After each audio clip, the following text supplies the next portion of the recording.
उनको दोनों प्रणाम ज्ञापन करता था। उपस्थित वैष्णव मंडी चरण में ऐसा के प्रणाम। तो हमारा चल रहा है श्री भागवतामृतम द्वितीय खंड प्रथम भाग, द्वितीय भाग प्रथम भाग, हाँ, चतुर्थ अध्याय। कहाँ पहुंचे हम लोग?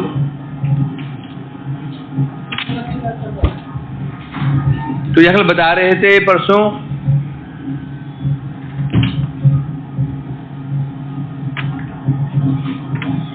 क्या बता रहे थे? जगत की जो जनियत्री है, जगत का जो सृष्टि करने वाली जो माया है, प्रकृति माया, ये कहाँ, इसका स्थान कहाँ पर है? अष्टम आवरण से अधिष्ठात्री। जो अष्टम आवरण है ब्रह्मांड के बाद फिर 8 आवरण है। जो अष्टम आवरण है वो आवरण में ये प्रकृति देवी विद्यमान रहती हैं। इनके प्रभु मोहिनी अवतार वहां पर। आप यहां बता रहे थे कल, यशतु यशा तो अतिक्रमेणे व मुक्ति भक्ति सिद्धति। क्या बता रहे थे? ये हो चुका है तो दोबारा रिपीट कर रहा हूं। यश्या तो अतिक्रमेणे व, जिनको अतिक्रम करने के पश्चात ही मुक्ति भक्तिश्च, मुक्तिश्च भक्तिश्च, मुक्ति और भक्ति दोनों सिद्ध होते हैं। मुक्ति हो या भक्ति हो, यदि वैष्णव लोग मुक्ति से घृणा करते हैं, और मुक्ति भी तभी मिलेगी जब माया से पार हुआ जाएगा। ज्ञानी को भी माया से पार होना होगा। माया कहने से ये जड़ ब्रह्मांड, जड़ ब्रह्मांड किसका स्थान है? इसलिए स्थान है भोग का। भोग चाहिए तो जड़ ब्रह्मांड रहना पड़ेगा। मुक्ति के स्थान कहाँ है? जड़ ब्रह्मांड के पार बिरजा नदी, उसके पल्ली पार जो तट है वह है मुक्ति का लू, जहाँ मुक्ति देवी विराजमान रहती हैं। उसके ऊपर सदाशिवलोक और वैकुंठ, वहां निवास करती भक्ति देवी। तो सिद्धांत यह है, मुक्ति और भक्ति दोनों के स्थान ब्रह्मांड के बाहर है। तात्पर्य ये हुआ, यदि कोई मुक्ति चाहता है उसको ब्रह्मांड से बाहर जाना होगा। ब्रह्मांड के रक्षत्री कौन है? माया देवी। ज्ञानी और भक्त दोनों को माया से पार होना होगा तो मुक्ति और भक्ति सिद्ध होती है, अन्यथा मुक्ति नहीं होगी।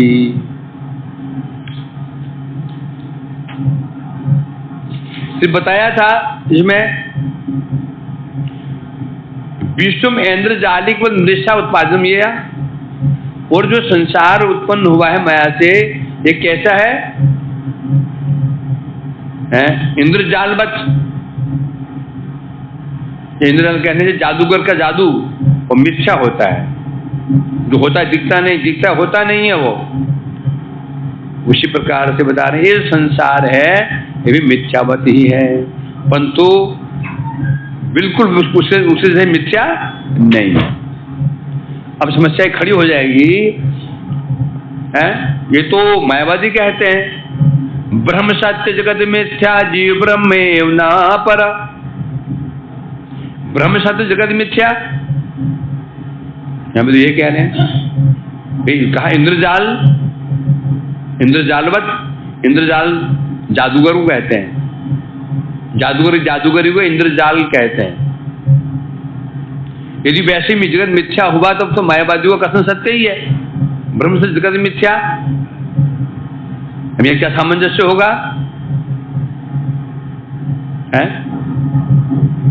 तब इसका सामंजस्य ये तो अर्थ, एक अर्थ ये है कि संसार मिथ्या नहीं है। संसार के प्रति जो आत्मबुद्धि है ये मेरा है, ये जो अभिमान है ये मिथ्या अभिमान है। जगत सत्य नहीं, सत्य ही है ये। क्योंकि जादूगर यदि कोई मिठाई बनाता है तो खा नहीं सकते उसको, परंतु ये जो माया जगत में मिठाई खाते हैं, ये खा सकते हैं नहीं उसको। मिठाई खाने से खाते खाते खाते खाते तृप्ति हो जाती है और नहीं बोलते हैं। भोजन खाने से पेट भर जाता है, पानी पीने से प्यास मिट जाती है, जहर खाने से आदमी मर जाता है, तो मीठे कैसे कह सकते हैं? यहां दूसरे अर्थ में कहा गया, अर्थात नित्य नहीं है जगत, जब तक है सत्य है परंतु नित्य नहीं है। अब इस सेंस में कह सकते हैं संसार, तो संसार कहते किसको है? संसार कहते किसको है? ये संसार के जो आत्मबुद्धि है उसको संसार कहते हैं। माता पिता भाई बंधु जो ये है तो ये घर को संसार नहीं कहते हैं, धर्म को संसार नहीं कहते हैं। इसको जो आत्मबुद्धि है, मेरा है, मेरी है, ये इस आसक्ति का नाम है संसार। ये मिथ्या है, नहीं तो समस्या खड़ी हो जाएगी। अब ये बताया था कि भगवान अपनी चित्त शक्ति के द्वारा जो कुछ सृष्टि करते हैं वो स्थिर होता है और सत्य होता है। जैसे भगवान शक्ति पा करके कर्दम ऋषि, होबरी आदि ऋषियों ने अपने योग बल के द्वारा कामक विमान सृष्टि किया, अट्टालिकाएं बनाई, वो सत्य थी।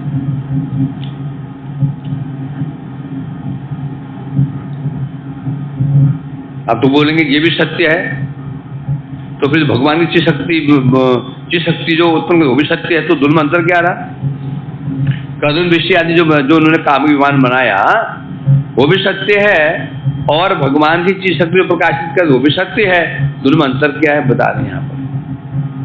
निशेष सत्कर्म फलैक धातुर योगीश्वरेरर्च्य पदाम्बुजस्य कृष्ण शक्त्या जनितम तया यन्नित्यं च सत्यं च परमितद्वत्।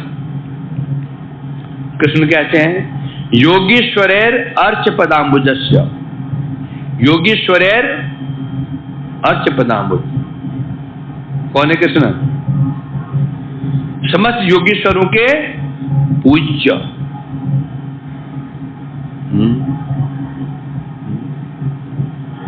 तो ऐसे जो कृष्ण है उनके चरणों की निशेष कर्म फल एक धातु,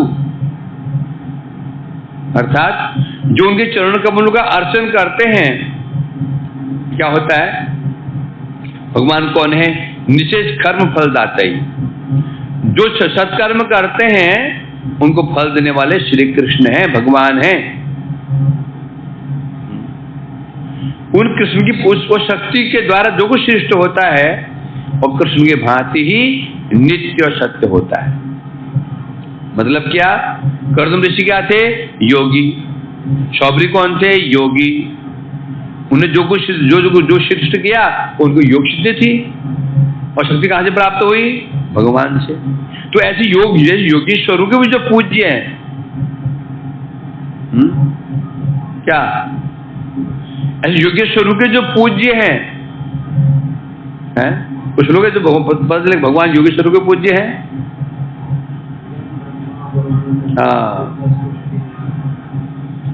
ब्रह्मा वरुण रुद्र मधुस्तवंती दिव्य सवई।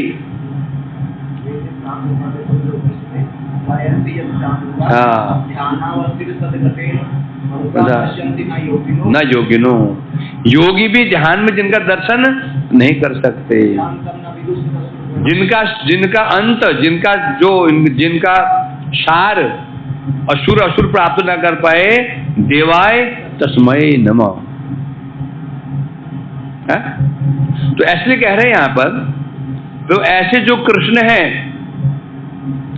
कौन है? निषेध सत्कर्म फलैक धातु, फलेक धातु, फल एक फलेक धातु। जो सत्कर्मों का फल देने वाले कौन है? एकमात्र कृष्ण। जो फल कोई हम सत्कर्म करते, बोले क्यों? सत्कर्म तो हम देवताओं उद्देश्य से करते हैं। कोई यज्ञ कर रहा है, उद्देश्य कौन है? देवता, इंद्र आदि देवता हैं, तो फलक धातु भगवान कैसे हो गए? यज्ञ किया जा रहा है देवताओं को उद्देश्य से, तो फलदाता कौन है? देवता होना चाहिए, नहीं होंगे। दादा कौन है? कृष्ण। वो ऐसा क्यों? यो यो यांगनांतनुम अर्धशर्दुमिच्छन्ति अजराम सदा तामे विद्याम्यम। कौन किताब में कह रहे हैं? यो यो यांगनांतनुम शब्द अर्थमिच्छन्ति तस्य अचलाम सदा तामे विद्याम्यम। अर्जुन, जो व्यक्ति कामनाओं के वशीभूत होकर के जिस देवता की पूजा करना चाहता है, उसके प्रति उसकी श्रद्धा को मैं लगाता हूं। फल के लिए क्या चाहिए? श्रद्धा। श्रद्धा हो तो कर्म कर पाएगा। उसकी श्रद्धा उसके प्रति मैं लगाता हूं। तो श्रद्धा कौन लगा रहे हैं? भगवान लगा रहे हैं। और लभते मया मय भीतानितान, और फिर देवता उनको फल प्रदान करते हैं। वास्तव मये भीता, और वो फल का विधान कौन किया? मैंने किया। जैसे एक कंपनी ओनर ने ये फिक्स किया है, इस व्यक्ति को 10,000 मिलना चाहिए। कितने मिलने चाहिए? ये विधान कौन किया? परंतु दे कौन रहा है? मैनेजर। यदि मालिक कहे मैं 10,000 रुपए देता हूं, गलत है क्या? है? नहीं सर आप नहीं देते, हमको तो मैनेजर देते, हमको तो इसको मालिक मान लेंगे। बोलेगा इसको ये अधिकार दिया कौन है? ये विधान कौन किया कि तेरे को 10,000 सैलरी मिलनी चाहिए? क्या ये मैनेजर ने किया? ये विधान मेरा है। जो कर्म के विधान भगवान ने कर रखा है, इसका ये फल, इसका ये देवताओं ने नहीं किया। देवता स्वयं ही नियुक्त किए गए हैं। देवता स्वयं ही नियुक्त किए गए हैं। जब मैनेजर स्वयं वहां एक वर्कर है तो स्वयं वहां सैलरी ले रहा है। चाहे वो वर्कर से हो या मैनेजर, दोनों फल का सैलरी का विधान किसने किया है? भगवान ने किया। उसी प्रकार देवता के फल कैसे दे सकते हैं? जो स्वयं सैलरी ले रहे हैं। अर्थात भगवान ने उन देवताओं को वो अधिकार दे रखा है, देखो यदि कोई ये कर्म करे उसको ये फल देना, वो कर्म करे वो फल देना। तो मूल में दादा कौन हो गया? जैसे कहते हैं निशेष सत्कर्म फलैक धातु, जितने तपस्या सत्कर्म हो सकते हैं उसके एकमात्र फलदाता श्री कृष्ण हैं। और उस फल को पाकर योगी लोग ऐसे चमत्कार कर देते हैं। तो ऐसे कृष्ण की जो अपनी शक्ति है, जो पराशक्ति है, वो शक्ति जो कुछ भी सृष्टि करेंगे वो कैसा होगा? कृष्ण की भांति ही होगा। देवता जो हमें देंगे और देवताओं के जैसा ही होगा।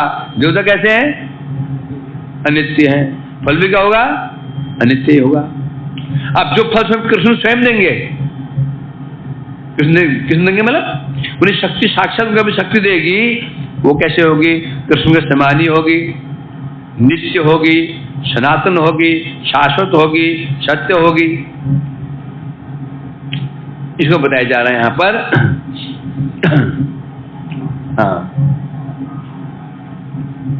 हाँ चला गया। हाँ ठीक है, मैं कह रहे हैं अब यदि कह रहे हैं इस प्रकार से जीव जो तपस्या, योग तपस्या आदि सत्कर्म करता है, उन्हें शक्ति प्राप्त करता है। शक्ति प्राप्त करके जो वस्तु की सृष्टि करता है, जब वही ऐसी वस्तुएं चिर स्थायी हो सकती हैं, स्थायी नहीं बताया, चिर स्थायी। चिर मने नित्य नहीं बता दिया,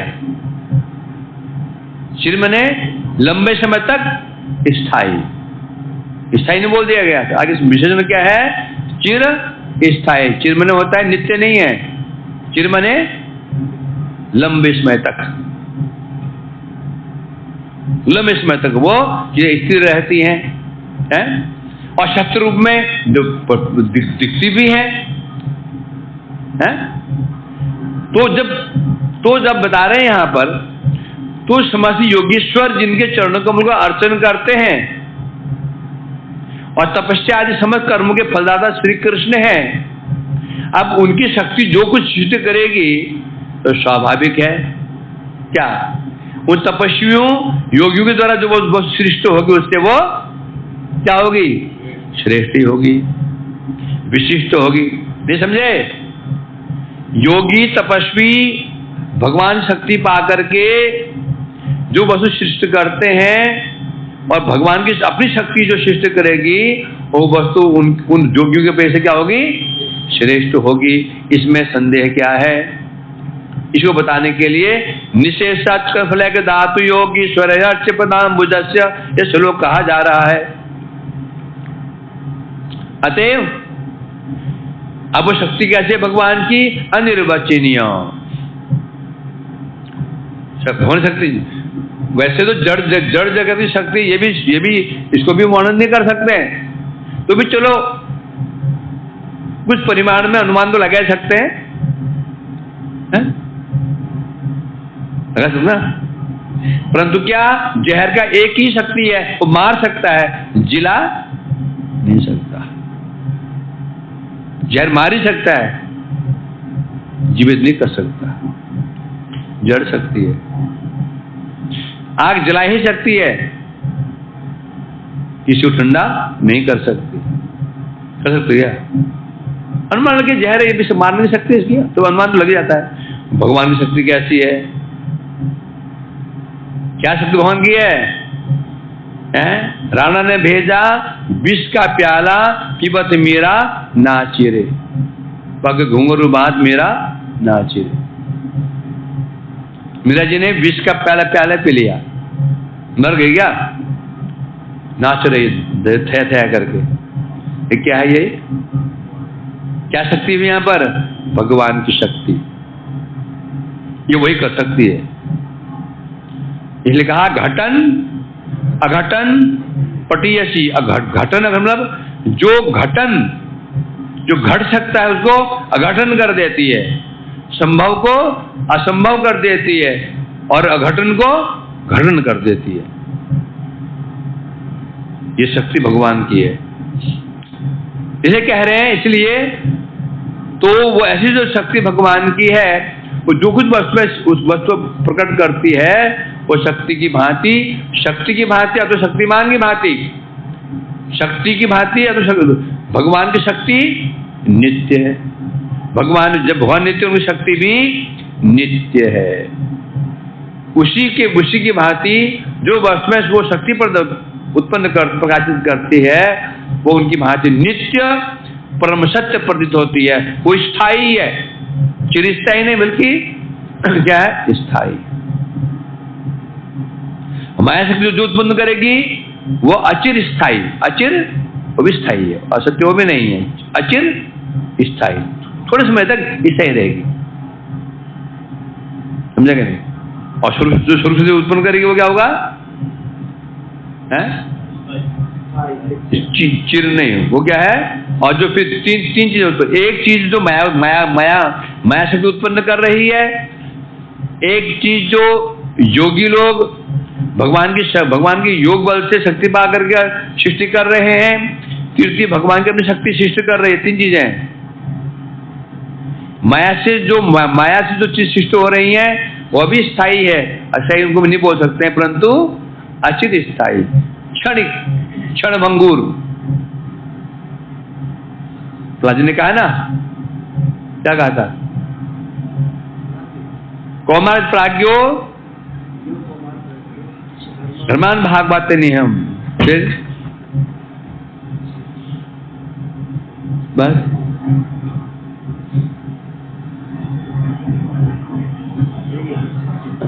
मानुष देहो क्षण भंगुर होगा ना। हाँ, नहीं वो दूसरा है। तदपि अध्रुवम अर्थदम, कहा ना। ये मनुष्य शरीर क्या है? क्या है मनुष्य शरीर? अध्रुवम परंतु अर्थदम। तो इस मनुष्य शरीर इसे बता रहे हैं यहाँ पर, ये संसार क्या है, क्षण भंगुर है,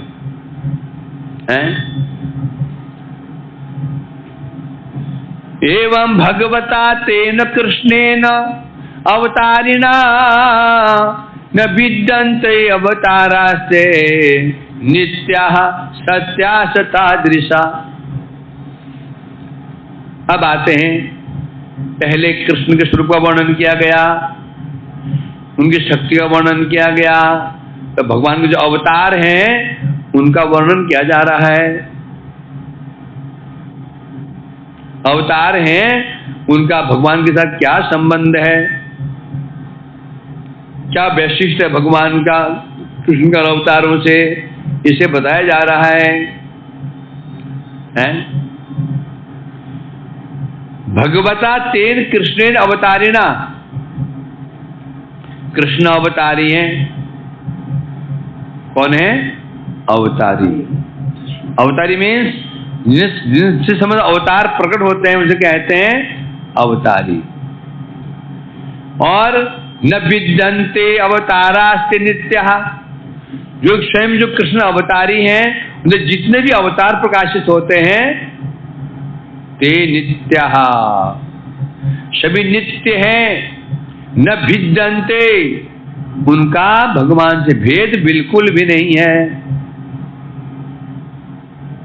नित्या नित्य हैं, सत्य हैं, तादृशः, तादृश माने अवतारी कृष्ण के समान ही नित्य है और सत्य है, किसी भी अंश में उनसे भिन्न नहीं है। ठीक है, हम बोलते हैं इस प्रकार से प्रासंगिक विषय को समाप्त करके, विषय को समाप्त कर रहे हैं। यहां पर विषय शुरू कहां से हुआ था?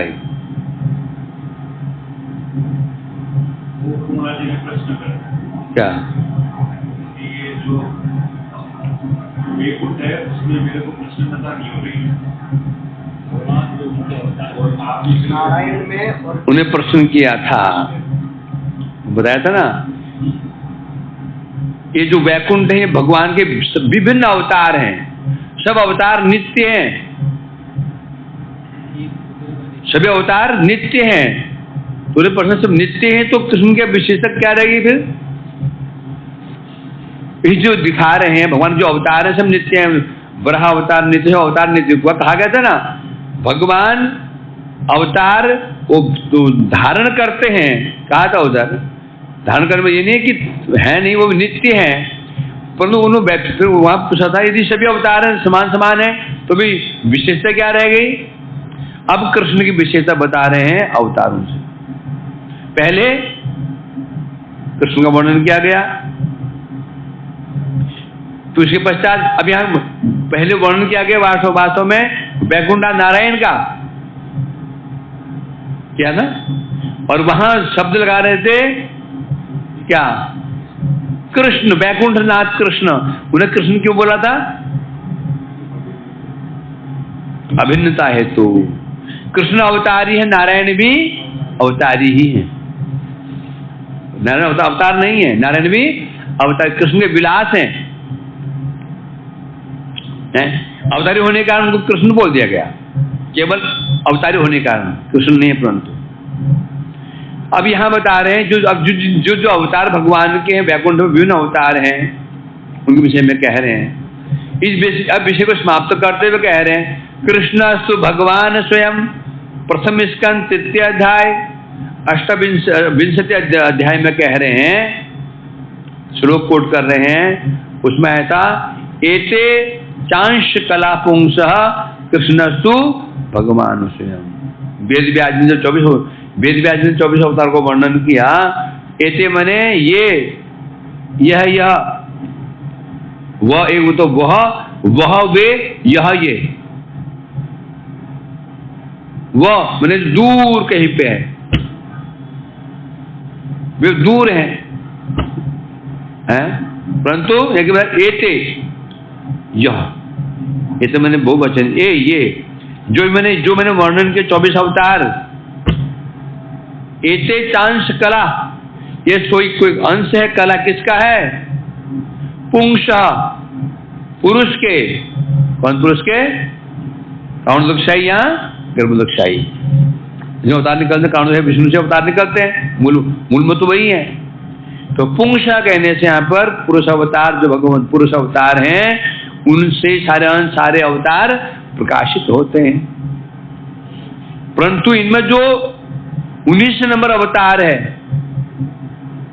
कृष्ण अवतार, तो मैंने जो वर्णन किया मैंने, वो कृष्णस्तु, तू मैंने किंतु, वो जो कृष्ण यहां वर्णन किया मैंने, वो अवतार नहीं है। अवतार होते हुए भी भगवान स्वयं, ये स्वयं भगवान है? इसको सिद्ध कर रहे हैं यहां पर इस श्लोक के द्वारा। अब समस्त अवतारों से कृष्ण का विशेष महात्मा स्थापित करने के लिए, यदि सभी समान समान हो गए तो फिर सभी समान समान हो गए तो अवतार की जरूरत क्या थी? ये सभी समान हो गए, यदि सभी अध्यापक समान है, अलग अलग कक्षाओं की जरूरत क्या थी? सब बच्चों एक हॉल में बिठा देते, एक अध्यापक पढ़ाता, सैलरी बच जाती, कमरे बनाने नहीं पड़े, खर्चा बच जाता है, बिजली खर्चा बच जाता है, सैलरी बच जाती, उसको 40,000 दे देते। जब कक्षाएं अलग अलग हैं, अध्यापक अलग अलग हैं, सैलरी अलग अलग है, तो क्या मानना पड़ेगा? विशेषता तो है ना परस्पर, है? स्कूल वाले इन्हें खर्चा क्यों उठाएंगे? उठाएंगे क्या? बैठ जाओ, वही बैठ जाओ। चलो, गांव में होता है ना, छोटे पिछले गांव में सब बैठे भाई, एक चीज पढ़ा रहा हूँ उनको, एक तरफ पहली बैठ रही है, दूसरी क्लास, तीसरी क्लास, एक ही पढ़ा रहा हूँ। 10 मिनट लिखो, 10 मिनट लिखो।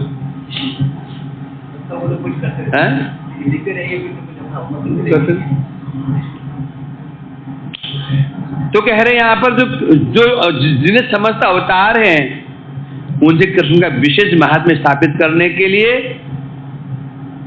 उनके तादृश, भगवान के सादृश्य वशतः, भगवान की समानता वशतः अन्य अन्य रूपों की भी रूपों की भी नित्यता सत्य बताने के लिए, क्योंकि बताना तादृशा कैसे है वो? तादृश मैंने भगवान के समान ही है, माने भगवान कृष्ण नित्य है, सत्य है, तो अवतार भी सत्य नित्य हैं। उन अवतारों की भी नित्यता सत्यता दिखाने के लिए ये श्लोक कहा जा रहा है। क्यों कहा जा रहा है? क्यों कहा जा रहा है? जगत में प्राय लोग ये जानते हैं भगवान ने वराह रूप धारण किया, भगवान ने राम रूप धारण किया। भगवान जगत में आते हैं, द्विभुज धारण करके आते हैं, लीला करने के पश्चात चतुर्भुज होकर के चले जाते हैं। भगवान ने नरसिंह रूप धारण किया, हिरण्यकश्यप ब्रह्मा ने कहा था ना, नर से मरेगा ना मनुष्य से मरेगा, तो उन्होंने नरसिंह रूप धारण किया, नर और मनुष्य रूप धारण किया, और मारने के बाद चतुर्भुज बन के चले गए। धारण जगत में है, मुझे बता रहे ऐसा नहीं है। समस्त अवतार नित्य हैं, नरसिंह नित्य हैं, वराह नित्य हैं, कूर्म नित्य हैं, मत्स्य नित्य, सब नित्य है। ये सत्य इसको बताने के लिए ये श्लोक कहा जा रहा है। क्या? एवं भगवता तेन कृष्ण अवतारे ना है। अब यहाँ पर उपसंहार, इस विषय का उपसंहार कर रहे हैं। संहार मैंने समापन कर रहे हैं। अवतारी गोलोकनाथ कृष्ण के साथ अवतार, कृष्ण कौन है? गोलोकनाथ अवतारी जो कृष्ण है, उनके साथ उनके अवतार बद्रीनाथ, भगवान बद्रीनाथ नारायण आदि का भेद नहीं है। बद्रीनाथ कहाँ है यहाँ पर? बद्रीनाथ कौन है? नर है। बद्री का वहां भगवान कौन है विराजमान? वहां पर भगवान नारायण जी। जितने भी अवतार नारायण अवतार हुए हैं, उनका भगवान के साथ कृष्ण गोलोकनाथ है, अवतारी है, होने पर भी अवतार भगवान के जो अवतार हैं उनका भेद नहीं है। क्योंकि तादृशा वे समस्त अवतार कृष्ण के समान ही हैं, सभी नित्य हैं और सत्य हैं। कैसे हैं तब बता रहे हैं। एक स कृष्णो निखिल अवतार समष्टि रूपो विविधेर महत्वै तैस्तै निजे सर्व विलक्षण ही जयत अनंत अनंत भग शब्द वाच्य। एको स कृष्ण, कृष्ण एक ही है होने पर भी निखिल अवतार समष्टि रूपो, कृष्ण एक जरूर है होने पर भी निखिल अवतार, जितने भगवान के अवतार हैं समष्टि रूपो, समष्टि मतलब एक, समष्टि मतलब एक समूह, व्यष्टि में अलग अलग, व्यष्टि में अलग अलग अलग, समष्टि में एक। तो निखिल अवतार कैसे हैं? समष्टि रूपो, भगवान कृष्ण से अभिन्न है। तथापि अभी यदि कृष्ण अभिन्न नहीं है तो फिर ये समस्या क्यों आई? अभिन्न है तो फिर अलग अलग हुए क्यों? बात हुई है ना। ये भगवान के अवतार क्या है? भगवान से सब अवतार उनके बिल्कुल उनके समान ही है, कृष्ण के समान ही है। अभिन्न तो अलग हुए क्यों है? अलग हुए क्यों? फिर कोई तो कारण होगा ना अलग होने का। कृष्ण पृथक क्यों हुए? तो कह रहे हैं तथापि क्या होगा? विविधेर महत्वै समष्टि रूपै, तथापि जितने अवतार विराजमान हैं कृष्ण में ही विराजमान रहते हैं। क्या बताया? यदि भी समस्त अवतार भगवान से अभिन्न है और अवतार कितने हैं? असंख्य अवतार है। हम तो केवल 10 और 24 ही जानते हैं ना। 10 अवतार, 24 अवतार और 6 अवतार, वो यही मानते हैं और क्या जानते हैं? अवतार तो असंख्य है। तो समस्त अवतार कहाँ विराजमान है? कहाँ विराजमान? भगवान तै निजई, भगवान के शरीर में ही, कृष्ण शरीर में सब विराजमान है। महाप्रभु कौन है? कृष्ण ही है क्या? नंदी क्या? शशि सुनुम नंदीश्वर पति सुतत्वे, शशि सुनुम नंदीश्वर पति सुतत्वे, क्या श्लोक है? बोलो, आने बोल।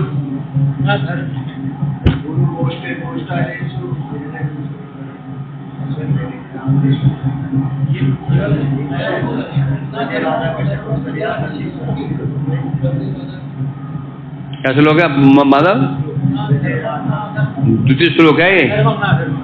ना धर्मम आगे हाँ सुनुम नंदी पति सुतत्वे, शचि सुनु। महाप्रभु क्या क्या क्या समझो? महाप्रभु स्मरण कैसे करना है? नंदीश्वर पति सुत, नंदीश्वर पति सुत के रूप में स्मरण करो महाप्रभु का। न धर्म करो श्रुति गणम, श्रुति गण में श्रुति में जो कहा धर्म बात, जो धर्म की बात कही गई है न वो करो न अधर्म करो, दोनों को परित्याग करो। और क्या करो?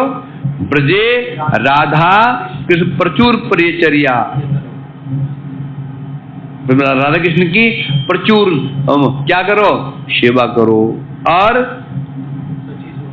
शशि महाप्रभु को क्या माने? नंदीश्वर पति शुद्ध मानो। शुद्ध मतलब शुद्ध के रूप में।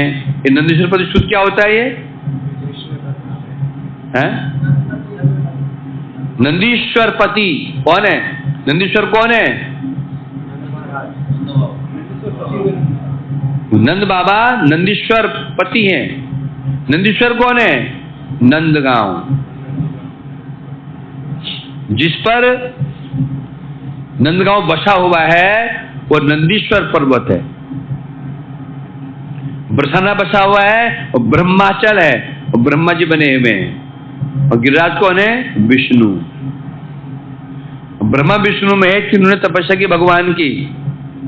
बोले क्या चाहिए प्रभु, हमारी बड़ी इच्छा है कि हम आपकी लीलाओं को दर्शन करें। दर्शन नहीं, हम तुम लीला तुम्हारे ऊपर ही करेंगे। जाओ ब्रज में जन्म ग्रहण करो, वहां प्रकट हो। तो ब्रह्मा जी प्रकट हुए ब्रह्माचल पर्वत। वो कौन है? बरसाना। नंदगांव क्या है? नंदीश्वर। नंदीश्वर कौन है? क्यों? नंदी जी के ईश्वर जो नंदीश्वर हैं, है ना, वह है नंदीश्वर पर्वत। नंदीश्वर पति, जो नंदीश्वर पति जो नंदगांव के जो मालिक हैं, राजा हैं, कौन है? नंद महाराज। सुत माने पुत्र, पुत्र है ना, कौन? उन्हें पुत्र कौन है? कृष्णचंद्र है। तो महाप्रभु क्या मानो? सची सुनु नंदीश्वर पति सुतत्वे। न धर्म करो, धर्म बोले धर्म को त्याग दो। धर्म को त्याग दो क्या किया? तो क्या बन जाए? तो क्या बन जाए? अधर्मी बन जाए क्या? धर्म त्याग मतलब क्या? धर्म त्यागना है? वर्णाश्रम धर्म त्यागना है, नैमित्तिक धर्म त्यागने हैं। जो वर्णाश्रम धर्म है इसको परित्याग करो। अधर्म तो त्यागना है, जिसका फल नरक है, त्यागना है। जो धर्म है, नैमित्तिक धर्म है, वर्णाश्रम धर्म, इसको भी त्याग करो। क्यों? इसको करोगे तो स्वर्ग पहुंच जाओगे, भोग में लिप्त हो जाओगे, तो भी गोलोक धाम नहीं जा पाओगे। तो ठीक है, त्याग दिया। आप क्या करें? त्याग दिया? हाँ त्याग दिया जी, चलो। अब त्याग का क्या महत्व है? जब कुछ भी त्यागते हैं ना, नीच त्याग दी, मैंने सुना बंद कर दिया, अब क्या करोगे? कुछ करोगे ना, निरफिस हो जाओगे। खाना त्याग दिया, कुछ तो उद्देश्य होगा त्यागना। त्याग का जो हम त्याग करने को तो उद्देश्य होता है ना, तो त्याग का उद्देश्य क्या है? ब्रजे राधा कृष्ण प्रचुर परिचर्या मिहतनु। इस शरीर से ब्रज में राधा कृष्ण की प्रचुर सेवा करो। तब आया तो महाप्रभु ना करे क्या? महाप्रभु नहीं करे, कर तो फिर अलग हो जाएंगे। तुम तो फिर राधा कृष्ण तो महाप्रभु की सेवा क्यों करते हो? तो दास गोस्वामी ने क्या बोला? राधा कृष्ण प्रचुर परिचर्या, तो महाप्रभु क्यों रखे हुए हैं? कि महाप्रभु कृष्ण से अभिन्न है। तो गुरु पूजा क्यों करते हो? उनको मत करो, क्योंकि राधा कृष्ण की पूजा करो। मुकुंद प्रेष्ठत पे स्मरा। ये मेरे प्यारे भैया मन, गुरु को मुकुंद का प्रेष्ठ अत्यंत प्रिय जानो। इसलिए तीन तत्व नहीं है, स्वरूपतः तत्व तो एक ही तत्व है। महाप्रभु कृष्ण एक हो गए, तो उनमें तो अब दो तत्व हैं क्या? भक्ति भक्त भगवंत, तीन नाम वपु एक।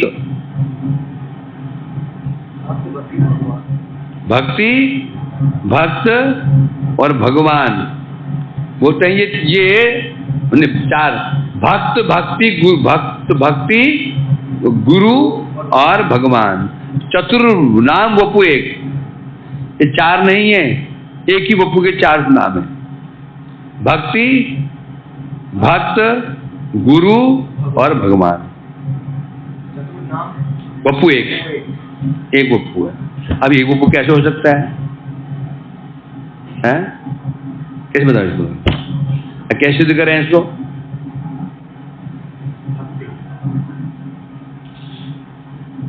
एक तरफ भगवान को रख दो, एक तो गुरु और भक्त को रख दो।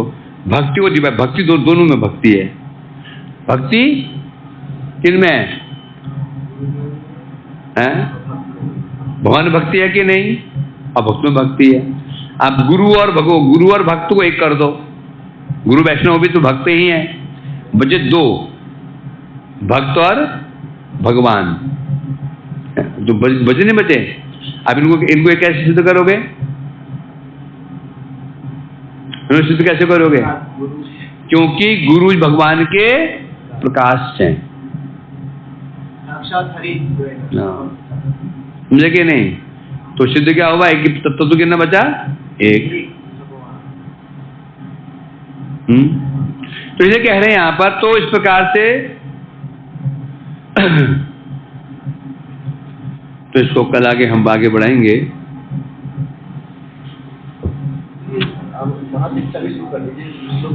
मनुष्य शुरू कर दें? कल अंताक्षरी है। यस, हफ्ते में 3 अंताक्षरी होगी। तुम सब श्लोक भूल रहे हो। रिविजन नहीं करोगे तुम लोग, मैं करवाऊंगा।